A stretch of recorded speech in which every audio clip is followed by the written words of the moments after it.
दिखेगा।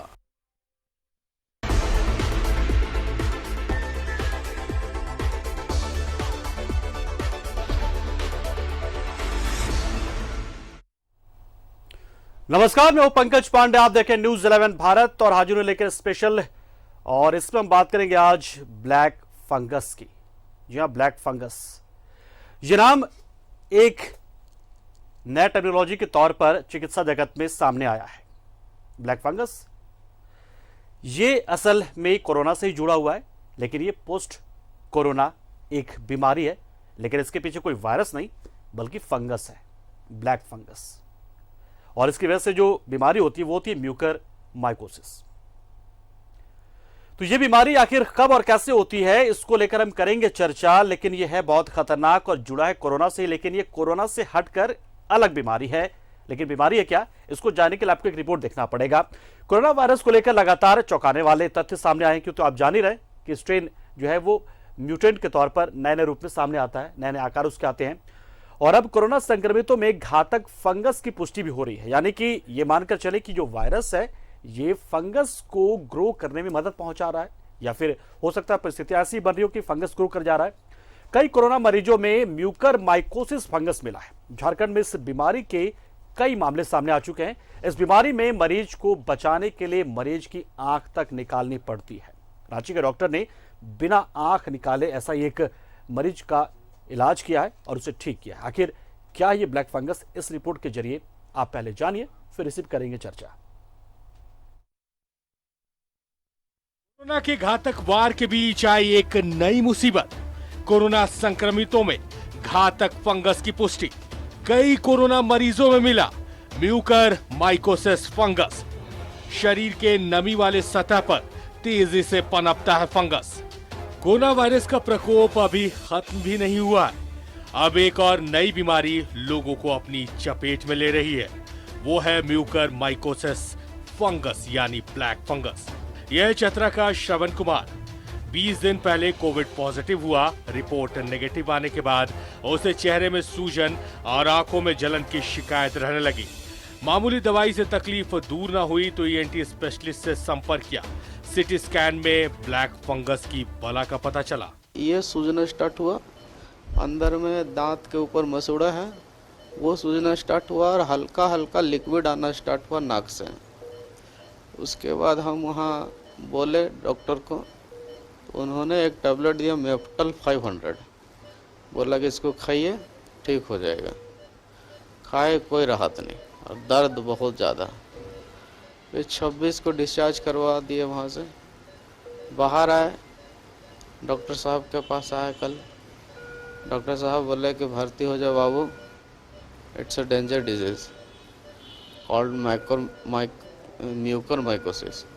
ENT specialist doctor Samit Lal के मुताबिक ये बीमारी शुरुआती स्टेज में पकड़ में आ गई, वरना बाद में आंख तक निकालने की नौबत पड़ सकती थी। आप निकल गए, आप स्वस्थ हो गए, आप घर गए और आपकी नाक में एक साइड में दर्द होना शुरू होगा, एक तरफ माथा में दर्द होना शुरू होगा।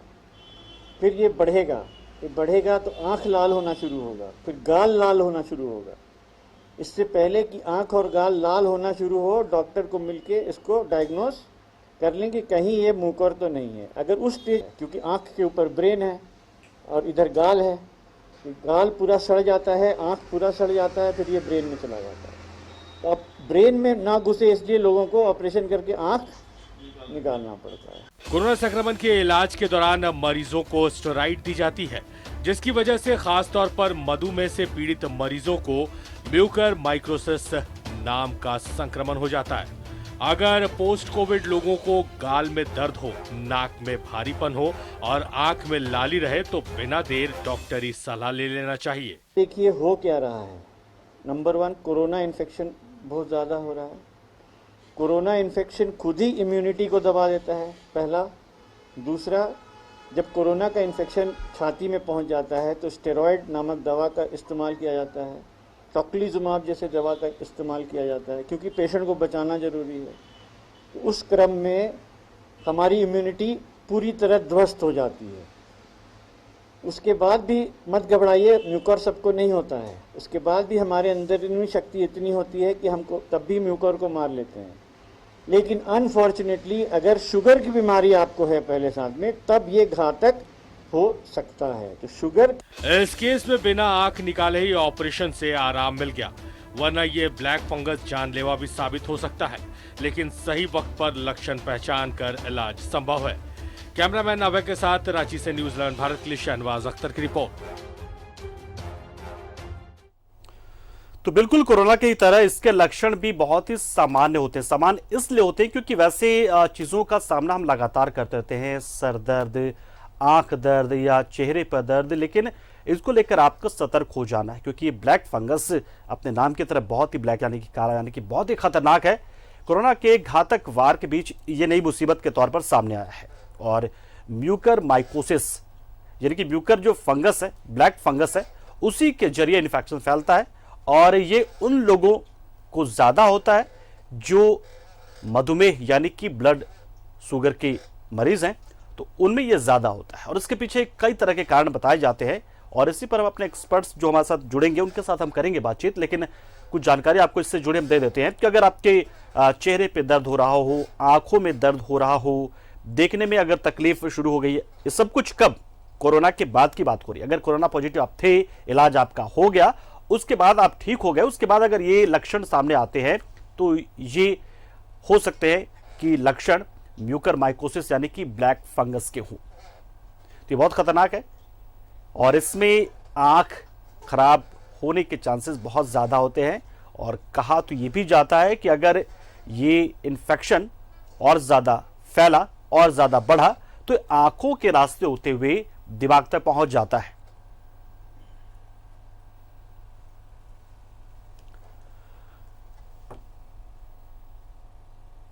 और चलिए अब एक्सपर्ट से अब लेते हैं सलाह और राय और साथ करते हैं ब्लैक फंगस पे चर्चा कि कितना खतरनाक है, कैसे बचें। और हमारे साथ जुड़ गए हमारे खास मेहमान डॉक्टर सुमित लाल इस मुद्दे पर पूरी जानकारी देने के लिए। डॉक्टर साहब बहुत बहुत स्वागत है आपका। कोरोना के बीच एक ब्लैक फंगस का दस्तक देना वास्तव में बहुत ही खतरनाक कंडीशन बनता जा रहा है। तो ब्लैक फंगस की स्थिति मौजूदा अगर बात के दौर में तो झारखंड में कितनी है और कितना खतरनाक है ये? झारखंड ही नहीं, ये पूरे देश में नहीं, शायद पूरे विश्व में ये प्रॉब्लम अभी है। म्यूकर माइकोसिस एक साइनस की बीमारी है जो बहुत सालों से हम देख रहे हैं, लेकिन ये बहुत ही रेयर माना जाता था आज के पहले। रेयर होने का कारण था कि ये बहुत इसकी जब तक कि आपकी इम्यूनिटी बहुत कम नहीं हो जाए ये आपके शरीर में ग्रो नहीं करता था साइनसेस में। म्यूकर एक ऐसा वायरस है जो कि सब जगह फैला हुआ है, हवा में है, सब लोग हम ले रहे हैं, हमारे साइनसेस में जाता है, लेकिन चूंकि हम लोग कि हमारी इम्यूनिटी अच्छी है तो वो हमको हार्म नहीं कर पाता है। अभी देखिए पॉइंट इज नंबर 1 कि कोरोना की बीमारी की आ गई, महामारी फैल गई, पैंडेमिक आ गया। कोरोना खुद ही एक ऐसी बीमारी है जो कि शरीर के इम्यूनिटी को लोअर कर देता है, नंबर 1। बिल्कुल। प्लस अगर आपको डायबिटीज है तो आप पहले से इम्यूनो कॉम्प्रोमाइज है या आपको कोई किडनी डिजीज है। और तीसरा, जो कोरोना वायरस के लिए जो इलाज है हमारे पास, उसका इलाज एक ही है कि हमारी इम्यूनिटी को कम कर देना। क्यों? क्योंकि ये जो इम्यून रिस्पांस बॉडी क्रिएट करता है कोरोना वायरस के घुसने से, वो डिसरेगुलेटरी इम्यून रिस्पांस है। तो डिसरेगुलेटरी इम्यून रिस्पांस के कारण बॉडी को हार्म पहुंचता है, हार्ट और लंग्स डैमेज होता है और हम बहुत से हमारे कोरोना के मरीज मर जाते हैं, हम उनको बचा नहीं पाते हैं। तो it is that acute inflammatory response to corona virus which is causing death, मतलब उसका इन्फ्लेमेटरी रिस्पॉन्स के साथ मौत हो रही है। तो हमारा मेन टूल क्या है इस बीमारी के लिए कि शरीर के इम्यून रिस्पॉन्स को और कम कर दिया जाए ताकि बॉडी कोरोना वायरस के अगेंस्ट अटैक नहीं करे और हमको खुद हानि ना पहुंचे। तो इसके लिए हम कॉर्टिकोस्टेरॉइड्स जैसी एक दवा यूज करते हैं, टोक्लिजुमाब जैसी दवा हम यूज करते हैं। अब इससे हमारी इम्यूनिटी बहुत हद तक कम हो जाती है। तो जब हमारी इम्यूनिटी कम हो जाएगी तो वेरियस इन्फेक्शंस जो हवा में है ऑलरेडी, जो हमको असर नहीं कर रहे थे, वो हमको असर करने लगेंगे। तो इसी कारण से ये म्यूकोर का प्रॉब्लम कोरोना के पेशेंट्स जो कि पहले से डायबिटिक हैं या इम्यूनो कॉम्प्रोमाइज्ड है उनमें हो रहा है। जी, यानी कि हम ये मानकर चले कि ये जो ब्लैक फंगस है यानी कि म्यूकोरमाइकोसिस है, ये मौजूद तो हमेशा से रहा है और बहुत ही दुर्लभ बीमारी रही है, लेकिन कोरोना काल में ही ये ज्यादा अपना असर दिखाना शुरू कर चुका है, ये मानकर चले। जी जी जी बिल्कुल, कोरोना काल में ये उभर के सामने आ गया, क्योंकि कोरोना से भी इम्यूनिटी घट रही है और हमारा ट्रीटमेंट भी, इसका कोई इलाज ही नहीं है कोरोना वायरस का, तो हम क्या कर रहे हैं, इम्यूनिटी को घटा दे रहे हैं। तो इम्यूनिटी को जब आप घटा देंगे तो बॉडी का बाकी इन्फेक्शन बढ़ने लगेगा। अगर हम इसके लक्षणों की बात करें डॉक्टर साहब, तो इसके लक्षण क्या क्या, क्योंकि लक्षण बहुत महत्वपूर्ण रखते हैं। कोरोना काल में भी हमने देखा कि उसके लक्षण बहुत हद तक वायरल फीवर की तरह से होते थे, लेकिन पता चला कि वो कोरोना निकला। तो ब्लैक फंगस के लक्षण ऐसे क्या हैं जिसको देख के हमें अलर्ट हो जाना चाहिए कि हाँ, अब हमें शायद ब्लैक फंगस के शायद हम चपेट में आ चुके हैं? एग्जैक्टली, देखिए शुरुआती लक्षण अगर मरीज को और डॉक्टरों को समझ में आ जाए तो हम म्यूकोर के पेशेंट्स जो पोस्ट कोरोना में हो रहे हैं उनको काफी हद तक बचा सकते हैं। देखिए, कोरोना है, आपको डायबिटीज है, अगर कोरोना से आप उभर के निकल गए और आपका एक नाक बंद होना शुरू हुआ, उसके बाद उस साइड में हेडेक हो रहा है, आपको हेडेक धीरे धीरे प्रोग्रेस कर रहा है, आप जो भी दवा है खा रहे हैं आप, तो उस समय ही शक कर लेना चाहिए कि मुझे कोरोना की इन्फेक्शन है, या डॉक्टर को जाके तुरंत दिखाना चाहिए। डॉक्टर शक कर लेंगे कि कोरोना है तो इसमें गोल्ड स्टैंडर्ड ऑफ डायग्नोसिस है कि इसमें हम तुरंत एक एमआरआई कराते हैं। एमआरआई करा के देखते हैं कि ये है क्या। एमआरआई में ये क्लियरली समझ में आ जाएगा कि ये कोरोना के बाद का म्यूकोरमाइकोसिस का इन्फेक्शन है। तो अगर इनिशियल स्टेज में जब तक ये बीमारी साइनस में है हम उसको पकड़ लेंगे तो इसको ट्रीट किया जा सकता है। ये एक बार आंख को इन्वॉल्व कर लेता है, आंख के बाद वो चीक को इन्वॉल्व करता है, फिर वो आंख के पीछे के रास्ते से आंख का नर्व को इन्वॉल्व करता है और उसके बाद वो अंदर ब्रेन में घुस जाता है। तो एक बार आंख या ब्रेन में चला गया तब तो ब्रेन में तो गया तो बचाना मुश्किल है। आंख में कोई नस को पकड़ लेगा तो आपका आंख का विजन चला जाएगा और बहुत बार पेशेंट को बचाने के लिए हमको ऑपरेशन के दौरान पूरा का पूरा आंख निकालना पड़ता है।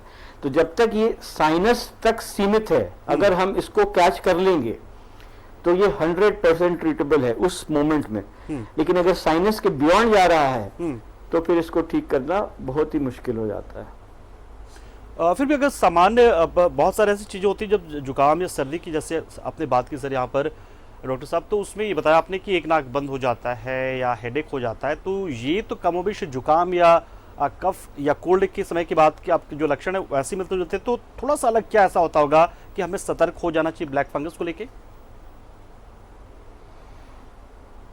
सिवियर हेडेक और आई पेन, आंख में दर्द और सर में दर्द बहुत सिवियर होगा, उस समय हमको सतर्क हो जाना चाहिए जी, और इमीडिएटली डॉक्टर की सलाह लेकर के एमआरआई का जांच कराना चाहिए। कि अगर उन लोगों को, सबको नहीं, उन लोगों को जो कि डायबिटिक है, जिनको डायबिटीज की बीमारी है और उनको कोरोना हुआ है, या उनको कोई ऐसी बीमारी पहले से जिससे उनका इम्यून सिस्टम पहले से डाउन है और कोरोना हुआ है, कोरोना से तो वो बाहर आ गए लेकिन ये सिम्टम डेवलप कर गया है, तो इसमें हाई डिग्री ऑफ सस्पिशन रखना होगा डॉक्टरों को भी कि कैसे इसको पकड़ लें शुरुआत में ही। फंगल इन्फेक्शन है, इसका मतलब तो हम ये साफ समझें कि अगर इसको जैसे कि वाटरी कोई एनवायरनमेंट मिल जाए या सुगरी या कहे कि ग्लूकोज वाला, तो क्या खान पान में भी जो हम डिग्रेडेशन रहता है हमारा या फिर जो ऊपर नीचे होता है, क्या उसकी वजह से भी इसको मौका मिल जाता है ग्रो करने का शरीर के अंदर? जी जी बिल्कुल, ब्लड शुगर का कंट्रोल हाँ, कोरोना के दौरान और कोरोना के बाद रखना बहुत जरूरी है। देखिए दूसरा चीज ध्यान रखिए, corona by itself is a diabetogenic disease, वो डायबिटीज कराता है। ये भी हम सब डॉक्टरों को मालूम है, सबको मालूम होना चाहिए, कोरोना भी डायबिटीज कराता है, वो डायबिटोजेनिक डिजीज है और जितना डायबिटीज कराएगा उतना कोरोना पनपेगा। अब क्या हो रहा है, कोरोना के डायबिटीज को हम कंट्रोल, कोरोना तो कंट्रोल कर ले रहे हैं लेकिन डायबिटीज कंट्रोल नहीं हो रहा है, तो ये अब ये दूसरा फंगल इन्फेक्शन साइनस में बढ़ने लग रहा है। डॉक्टर साहब जरा सा कंफ्यूजन हुआ है, डायबिटीज जिनको होता है उनको कोरोना होता ही होता है या फिर कोरोना की वजह से भी डायबिटिक जैसे असर शरीर में होने लग जाते हैं? जरा सा क्लियर कर देते तो दर्शक भी समझ लेते इसको बेहतर। कोरोना की वजह से डायबिटीज, हाँ मैं बता दे रहा हूँ, हाँ। कोरोना की वजह से डायबिटीज होता है, हाँ। डायबिटीज है इसलिए कोरोना होगा ऐसा जरूरी नहीं है।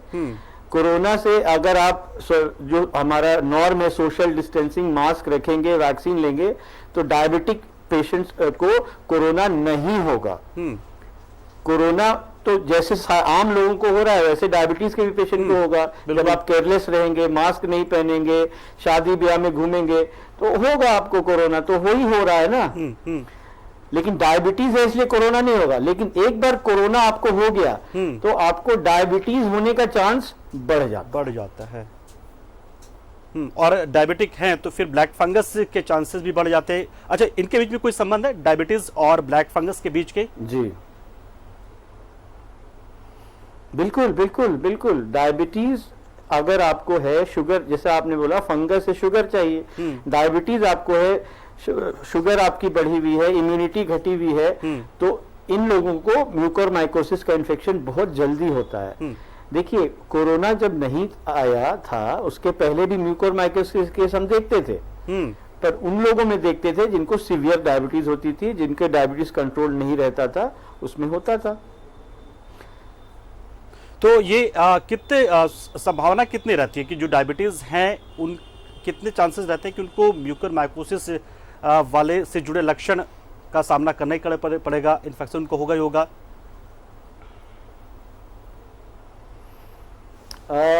अभी तो सारा डेटा नया आ रहा है। पहले तो डायबिटीज के पेशेंट जितने थे उनको, उनमें से 100 डायबिटीज के पेशेंट हैं तो शायद एक को या आधे को म्यूकोरमाइकोसिस का इन्फेक्शन होता था। लेकिन बिकॉज ऑफ कोरोना, जो कि कोरोना खुद भी डायबिटीज करा रहा है और आपकी इम्यून सिस्टम को सप्रेस कर रहा है, तो ये इंसिडेंस अब बढ़ गया है जी। तो कितनी संभावना है ये मैं नहीं बोल सकता हूँ कि 80% है 50% है, मतलब हाँ 10 to 20% संभावना जरूर है आपको म्यूकोरमाइकोसिस होने का, अगर आपकी शुगर कंट्रोल नहीं है कोरोना में या कोरोना के बाद। तो ये जरूरी नहीं है कि सारे डायबिटिक्स को म्यूकोरमाइकोसिस हो जाएगा। चलिए ये महत्वपूर्ण जानकारी अपने दर्शकों को। देखिए डायबिटिक आप हैं तो डरिए मत, ऐसा नहीं है कि डायबिटिक आप हैं तो आपको म्यूकोरमाइकोसिस की या क्या ब्लैक फंगस जो भी आप कह लें उसकी संभावना रहेगी। हाँ, सतर्क आपको रहना है, जैसे कि आप कोरोना के लिए सतर्क रहते हैं, मास्क इस्तेमाल करते थे आप, उसी तरह सतर्क अब ये रहना है कि लक्षणों पर आपको गौर करना होगा। तो तमाम दर्शक इस बात को अच्छी तरह जान लें कि अगर आप कोरोना के पेशेंट रहे हैं, आप अगर और डायबिटिक भी रहे हैं आप, तो उसके बाद के कुछ लक्षण ऐसे हैं, सर दर्द बहुत सीवियर और आंखों में दर्द हो, तो ये एक निशानी हो सकती है। तो इसको आप बिल्कुल भी नजरअंदाज ना करें, तो डॉक्टर के पास जाएं। डॉक्टर साहब, जैसे कि हम कोरोना के दौरान बहुत सारी ऐसी चीजें करते थे घर पे कि ताकि इम्यूनिटी बढ़ जाए, और साथ ही साथ थोड़ी गर्माहट की बात हम करते थे कि स्टीम ले लेना या गार्गल करना या तमाम चीजें आप लोगों ने कही। क्या अगर ऐसी चीजें शुरू हमें लगे कि ऐसा कुछ हो रहा है तो क्या घर पर भी इस तरह की चीजें कर ली जानी चाहिए कि ताकि डॉक्टर के पास पहुंचने से पहले हम थोड़ा सा उसको कंट्रोल कर सकें अपने स्तर पर भी? देखिए नेजल कंजेशन अगर है तो स्टीम इनहेलेशन तो हेल्प करता है। सलाइन नेजल डूशिंग एक तरीका होता है, नाक में सलाइन वाटर जैसे नीति करते हैं ना, तो नीति इस केस में आपको बहुत हेल्प करेगा। उसमें गुनगुना पानी में थोड़ा नमक, थोड़ा खाने वाला सोडा डाल करके आप नीति करें। अगर इनिशियल सिम्टम्स है, आप डॉक्टर के पास जाने में थोड़ा टाइम है, तो इससे बहुत हद तक ये जो म्यूकोरमाइकोफंगल इन्फेक्शन है वो क्लियर होने का चांस रहता है। तो नीति इज अ गुड आइडिया, करना चाहिए। और जब आपके पास हम पहुंचते हैं, यानी कि डॉक्टर्स के पास पहुंचेंगे इस समस्या को लेकर, तो इसकी जांच कैसे की जाती है? सबसे पहले क्या ऊपरी तौर पर भी आप जान पाते हैं या फिर इक्विपमेंट के जरिए हम इसको जान पाते हैं? मतलब यानी कि डायग्नोसिस करने के लिए हमें मशीनों का इस्तेमाल करना ही पड़ता है? नहीं, जी जी जी जी बिल्कुल, बिकॉज ये साइनस के अंदर का इन्फेक्शन है, सामने से तो दिखता नहीं है नाक में। तो इसको लिए हम लोग डायग्नोस्टिक नेजल एंडोस्कोपी DNE पहले करते हैं OPD बेसिस पे।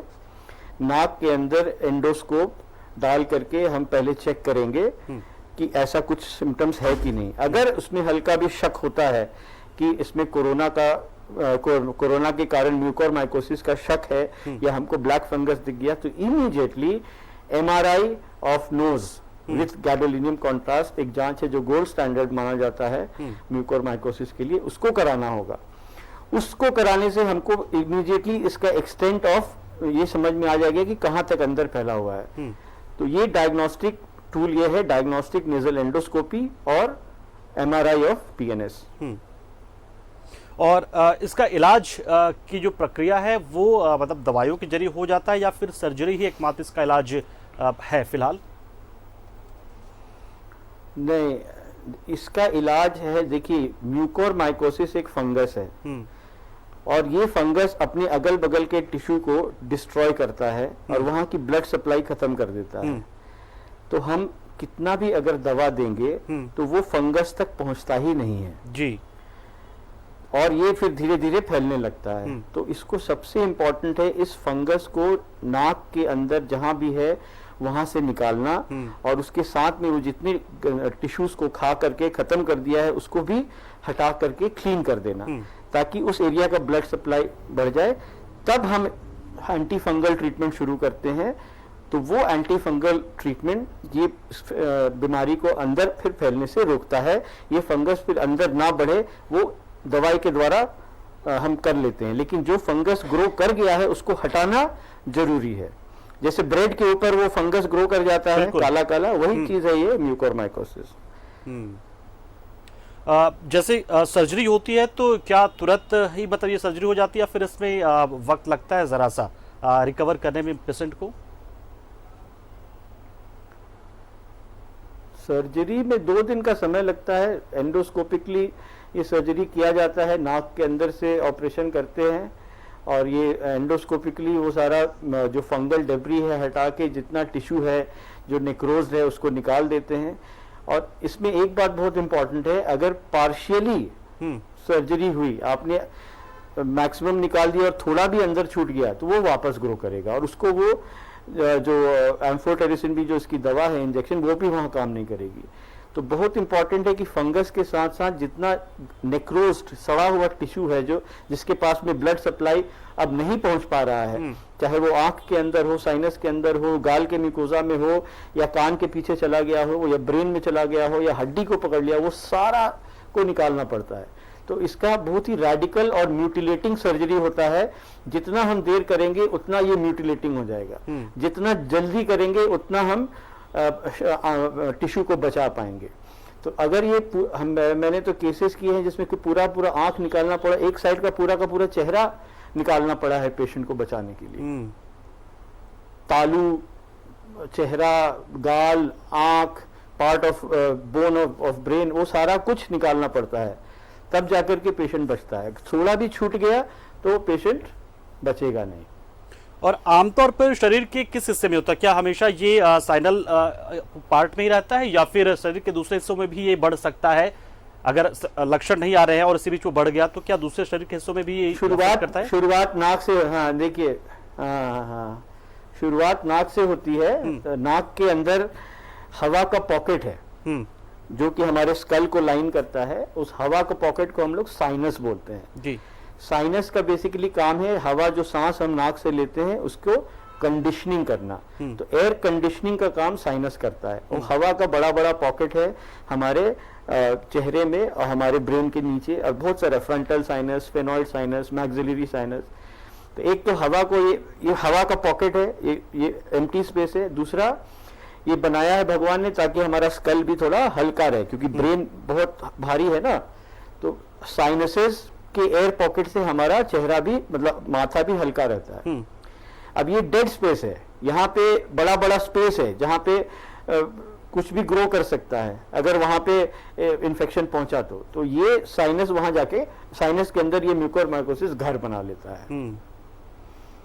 और अगर हम बचने के लिए हम बात करें आपसे, प्राइमरीली यहीं से स्टार्ट होता है। फिर भी अगर बचने की हमें अगर हम सलाह आपसे लें कि कैसे और किस हद तक हम इससे बच सकते हैं, तो क्या सलाह होगी आपके तमाम दर्शकों के लिए, न्यूजीलैंड भारत के जो दर्शक इस वक्त आपको सुन रहे हैं?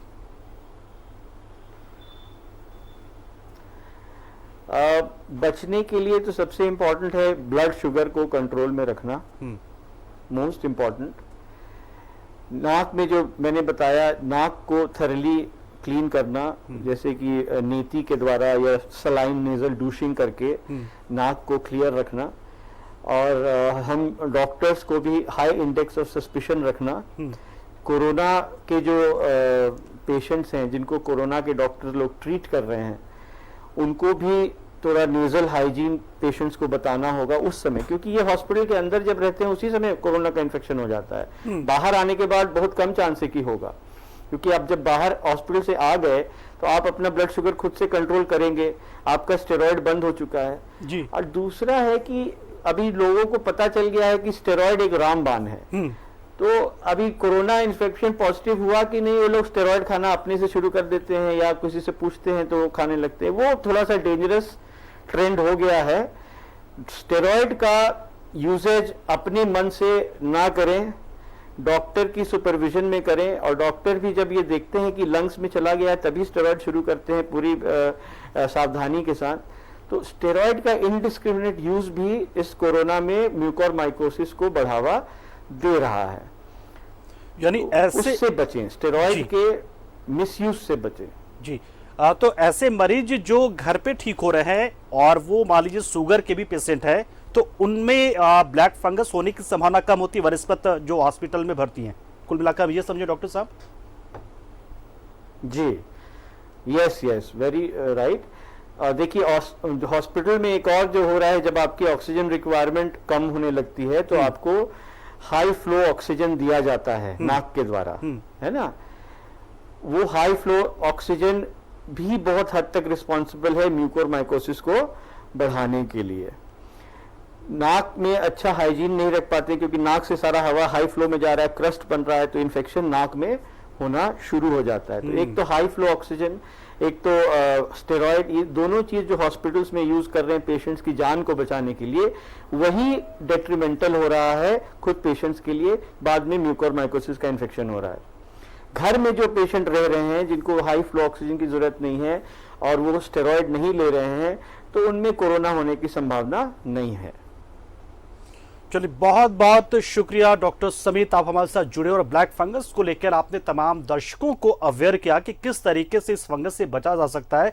तो ऐसे मरीज जो कोरोना संक्रमित हुए हैं और अगर उन्हें नहीं लगता है कि उन्हें हॉस्पिटल जाना चाहिए, बावजूद अगर वो हॉस्पिटल जा रहे हैं और बहुत तरह का इलाज करवा रहे हैं, दबाव बना रहे हैं अस्पताल पर, तो वो संभल जाए, क्योंकि खतरा उनके सामने दोहरा है। एक तो कोरोना का है और दूसरा ब्लैक फंगस का भी है। लेकिन डरने की जरूरत इसलिए नहीं है, ब्लैक फंगस से बहुत ज्यादा सतर्क रहने की जरूरत है। अगर आप अपने शुगर को नियंत्रित कर ले जाते हैं तो फिर आपको बहुत ज्यादा डरने की जरूरत नहीं, और साथ ही साथ लक्षणों पर आप नजर रखें कि क्या बदलाव आपके पास आया है कोरोना पॉजिटिव के बाद। जब आप स्वस्थ हुए तो आंख पर, कान पर या चेहरे पर या किस तरह का आप असर, कुछ नया आपको लग रहा है कि कुछ बदलाव हुआ है, तो आप जरूर डॉक्टर से कंसल्ट करें। खुद से डॉक्टर ना बने, डॉक्टर को ही डॉक्टर बने रहने दें, तभी आप बचेंगे और हमारा सब कुछ बचेगा। बहुत बहुत शुक्रिया हमारे साथ जुड़े आप डॉक्टर समित। और फिलहाल रुकते हैं न्यूज़ 11 भारत के इस स्पेशल में एक छोटे से ब्रेक के लिए, जल्द हाजिर होंगे।